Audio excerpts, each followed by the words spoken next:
بسم اللہ الرحمن الرحیم۔ شروع اللہ کے نام سے جو بڑا مہربان نہایت رحم کرنے والا ہے۔ نماز ظہر کی 4 سنتوں کے بعد جو بندہ قرآن کی یہ سورت پڑھتا ہے وہ اللہ سے جو مانگے اللہ خوشی سے دیتا ہے۔ السلام علیکم ورحمۃ اللہ وبرکاتہ۔ محترم ناظرین، جو بندہ نماز ظہر کی 4 سنتوں کے بعد قرآن کی یہ سورت 7 بار پڑھتا ہے تو اللہ تعالیٰ اس کی 1 2 نہیں بلکہ ہزاروں حاجتیں اور مرادیں پوری کرتا ہے۔ جو بھی منہ سے نکالے انشاءاللہ وہ مل جاتا ہے۔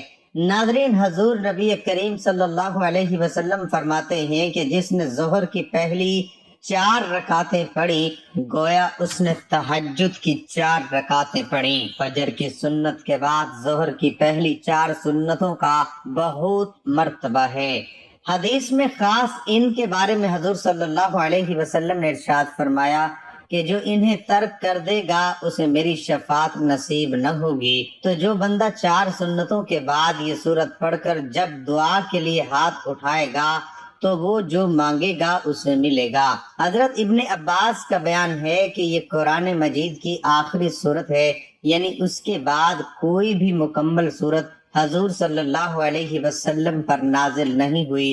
حضور صلی اللہ علیہ وسلم کو جب یہ خبر دی گئی کہ جب اللہ تعالیٰ کی نصرت آ جائے اور لوگ فوج در فوج دائرہ اسلام میں داخل ہونے لگیں تو اس کا مطلب یہ ہے کہ وہ کام مکمل ہو گیا جس کے لیے آپ کو مبعوث کیا گیا تھا۔ آپ صلی اللہ علیہ وسلم کو حکم دیا گیا کہ اب آپ اللہ تعالیٰ کی تسبیح و تحلیل میں لگ جائیں اور اللہ تعالیٰ کی طرف واپسی کی تیاری کیجیے اور اپنی امت کے لیے استغفار کیجیے۔ آپ دنیا کے سامنے یہ اسوہ پیش کیجیے کہ بڑی سے بڑی کامیابی اللہ تعالیٰ کی تائید اور نصرت کے بغیر ممکن نہیں۔ ایک بندہ بڑی سے بڑی کامیابی کے حصول کے بعد بھی غرور میں مبتلا ہونے کی بجائے ہمیشہ اللہ تعالیٰ سے اپنی کوتاہیوں کی معافی مانگتا ہے کہ جو کچھ میں نے کیا ہے وہ سراسر اللہ تعالیٰ کی عطا و بخشش ہے۔ میرا احساس تو یہ ہے کہ میں وہ کچھ نہ کر سکا جو مجھے کرنا چاہیے تھا۔ ناظرین اکرام، آج ہر انسان پریشان ہے، کسی کو جانی پریشانی ہے تو کسی کو مالی ہوتی ہے، اسی طرح سے کسی کو منصب کی پریشانی ہے تو کسی کو عزت و آبرو کی پریشانی ہوتی ہے۔ امیر اپنی کوٹھی میں پریشان ہے، اسے دولت سنبھالی نہیں جاتی تو غریب جھونپڑی میں کوئی روزگار اور حالات سے نالاں ہے۔ تقریباً ہر آدمی کسی نہ کسی فکر میں اور پریشانی میں مبتلا ہے۔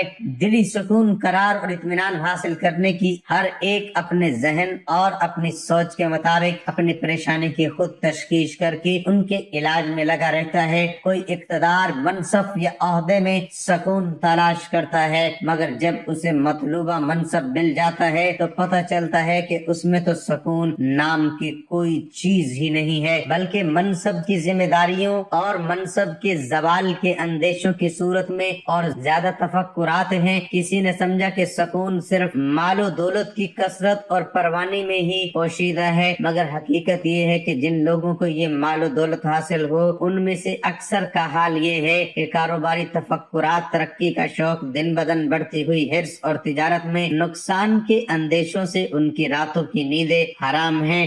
پھر کسی نے رقص کو باعث سکون جانا، مگر وقتی اور عارضی لذت کے بعد پھر بھی بے چینی اور اضطراب برقرار رہتا ہے۔ کسی نے منشیات کا سہارا لیا، مگر اس میں بھی صرف عارضی دل بہلاوا ہی ہوتا ہے، عارضی فائدہ اور دائمی نو انسان۔ کسی نے نت نئے فیشن کر کے دل بہلانے کی کوشش کی، مگر سکون و قرار نہ ملا، جبکہ دینی ذہن رکھنے والوں کا یہ خیال ہے کہ مختلف پریشانیوں اور مصیبتوں سے بچاؤ کا اصل طریقہ اور ان کا حقیقی علاج صرف ایک ہی ہے کہ اپنے آپ کو گناہگار، خطا کار، نافرمان اور قصوروار سمجھتے ہوئے اللہ تعالیٰ سے معافی مانگی جائے اور گناہوں کو چھوڑ کر اللہ تعالیٰ کو راضی کر لیا جائے، کیونکہ سکون اور راحت کے سب خزانے اللہ تعالیٰ کے پاس ہیں۔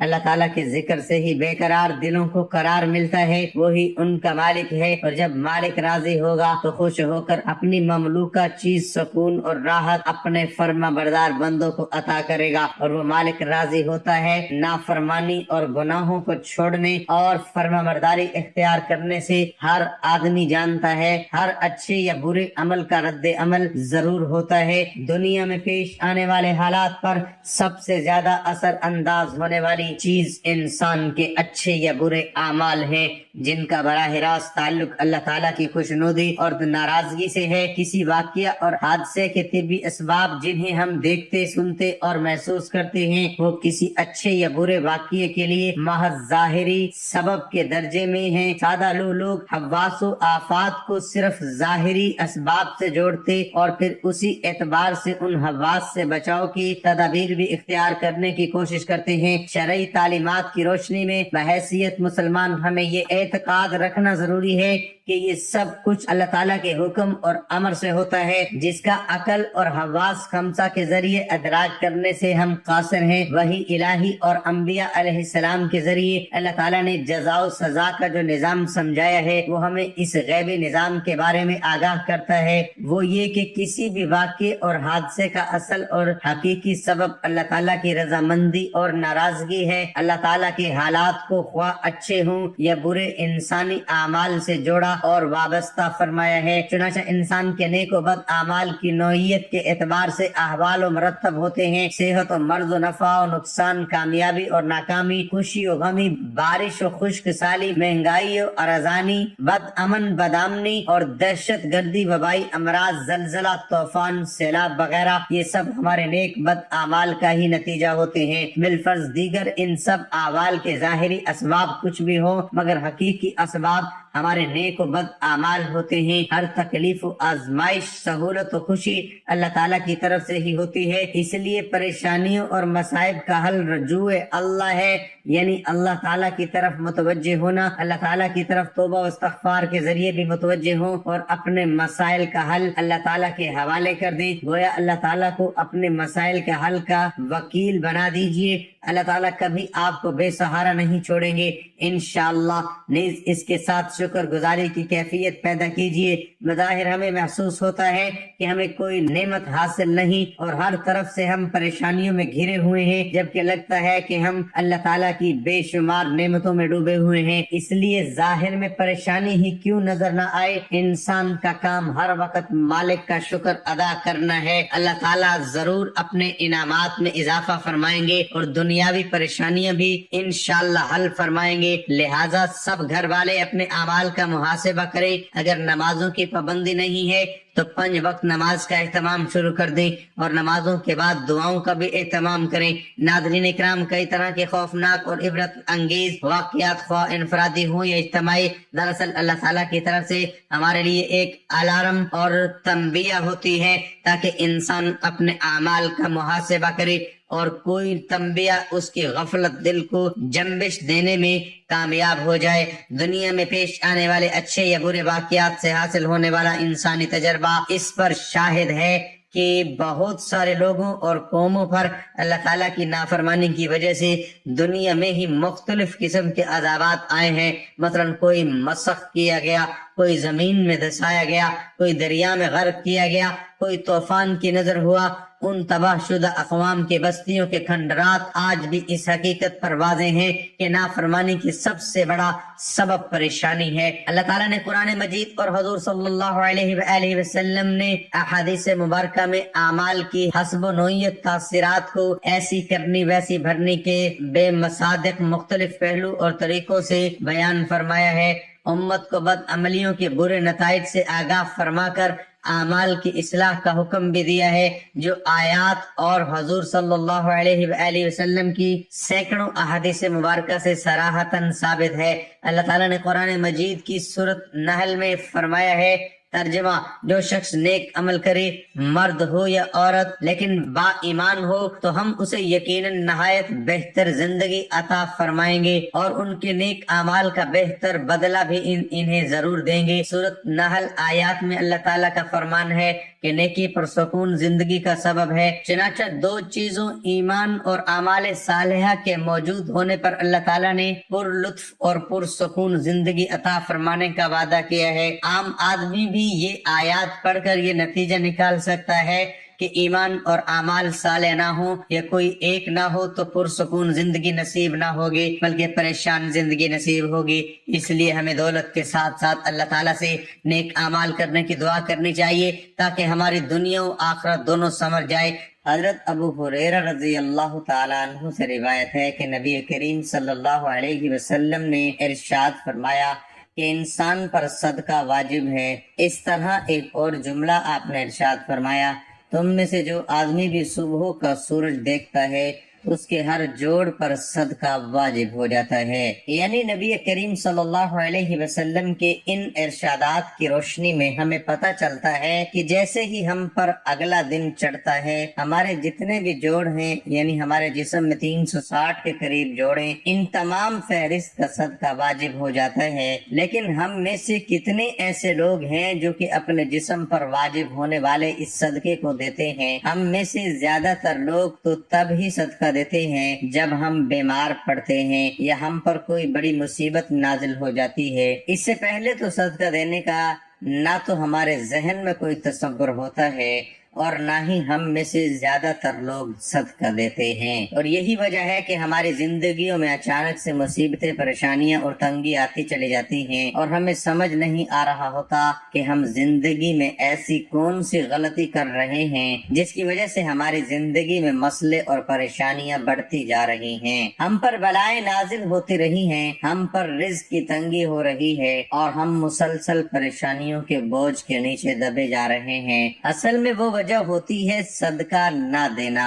اسلامی تعلیمات اور نبی کریم صلی اللہ علیہ وسلم کے مختلف ارشادات کی روشنی میں ہمیں پتہ چلتا ہے کہ آسمان سے بلائیں نازل کی جاتی ہیں۔ یہ بلائیں اپنے مختلف بیماریاں، مصیبتیں اور پریشانیاں لے کر آتی ہیں۔ کوئی بلا اپنے ساتھ بیماری لاتی ہے تو کوئی حادثہ، تو کوئی رزق کی تنگی، لیکن صدقہ کرنا ہمیں نہ صرف ان بلاؤں سے بچاتا ہے بلکہ غربت اور پریشانیوں سے بھی بچاتا ہے۔ صدقے کی وجہ سے ہمارے رزق اور دولت میں اضافہ ہوتا ہے اور گھر میں برکت ہوتی ہے۔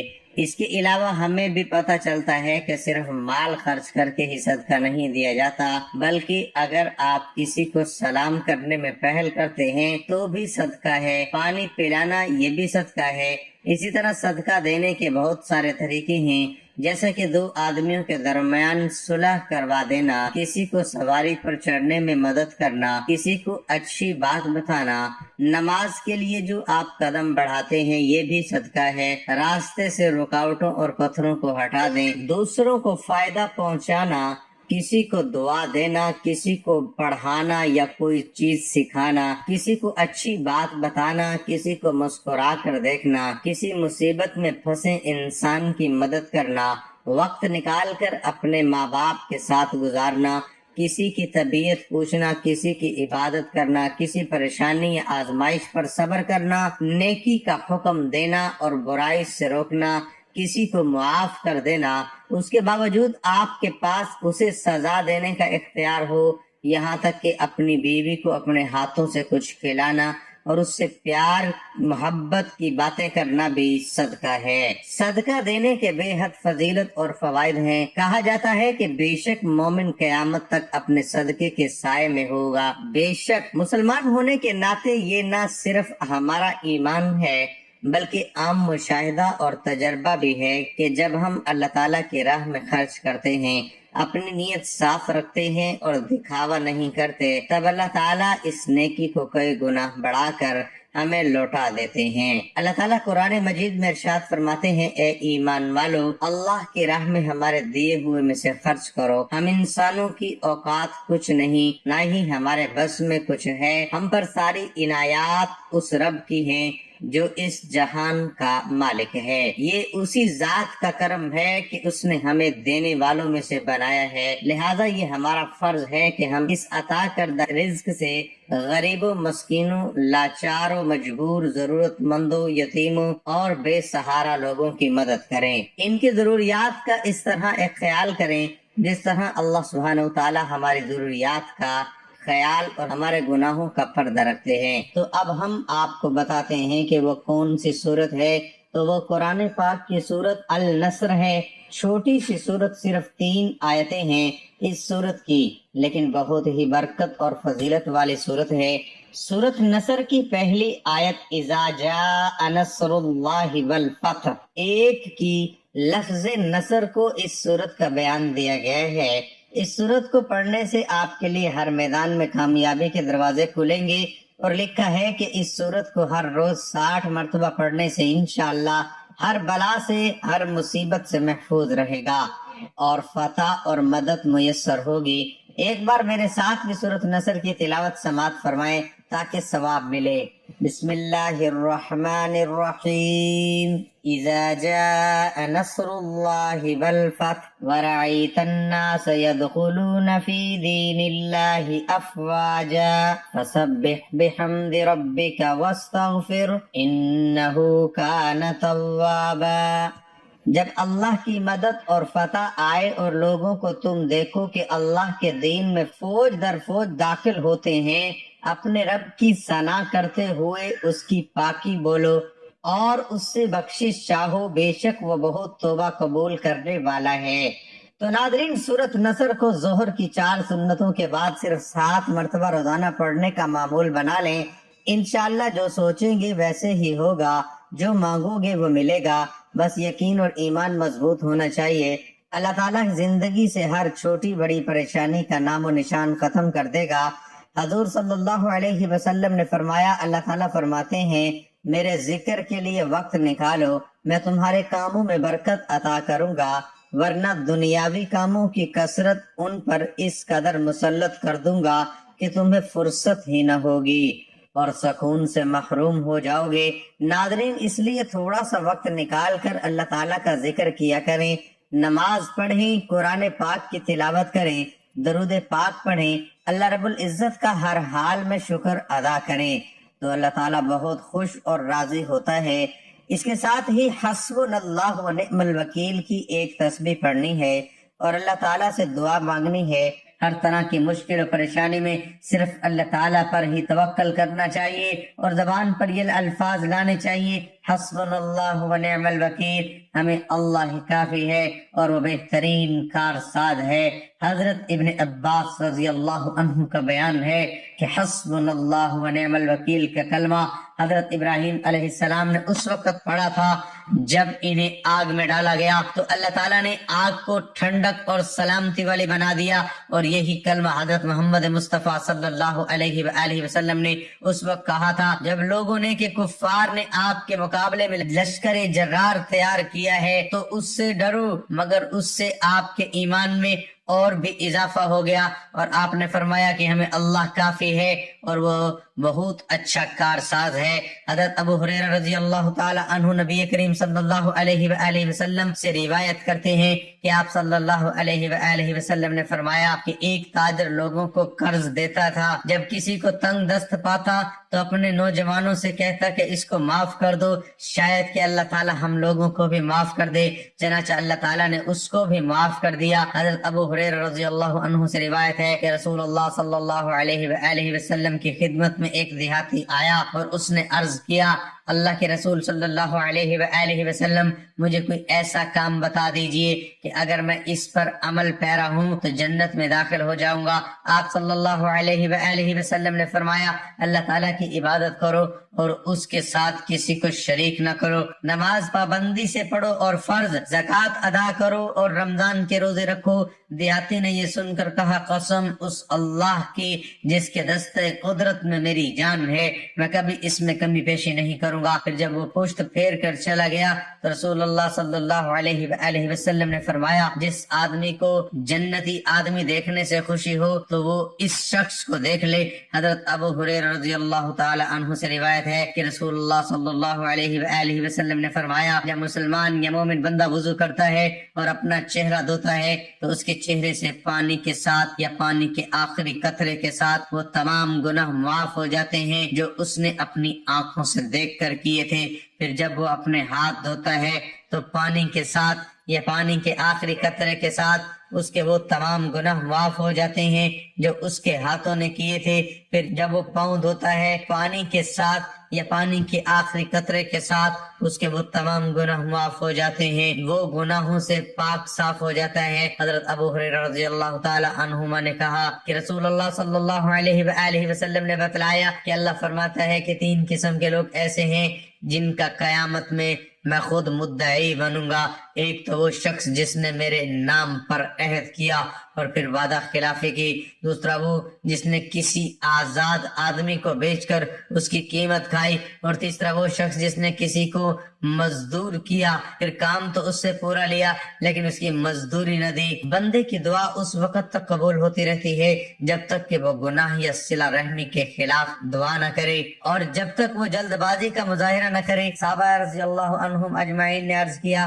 جلد بازی کرنا کیا ہے اے اللہ کے رسول؟ تو ارشاد فرمایا جلد بازی یہ کہنے لگے میں نے دعا کی اور دعا کی لیکن مجھے اپنی دعا کی قبولیت ہوتی ہوئی دکھائی نہیں دیتی، بس پھر وہ حسرت کا شکار ہو جاتا ہے اور دعا کرنا چھوڑ دیتا ہے۔ حضرت ابو ہریرہ رضی اللہ عنہ سے روایت ہے کہ رسالت مآب صلی اللہ علیہ وآلہ وسلم نے فرمایا جس نے سورج کی مغرب سے طلوع ہونے سے پہلے توبہ کر لی تو اللہ اس کی توبہ قبول کر لیں گے۔ اللہ تعالیٰ سے دعا ہے کہ اے کل جہاں کے مالک ہم سب کو نماز اور قرآن پاک پڑھ کر تیرا شکر ادا کرنے اور بہتر عمل کرنے کی توفیق دے۔ ناظرین کمنٹ باکس میں آمین لکھ کر ویڈیو کو لائک اور شیئر ضرور کر دینا۔ جزاک اللہ۔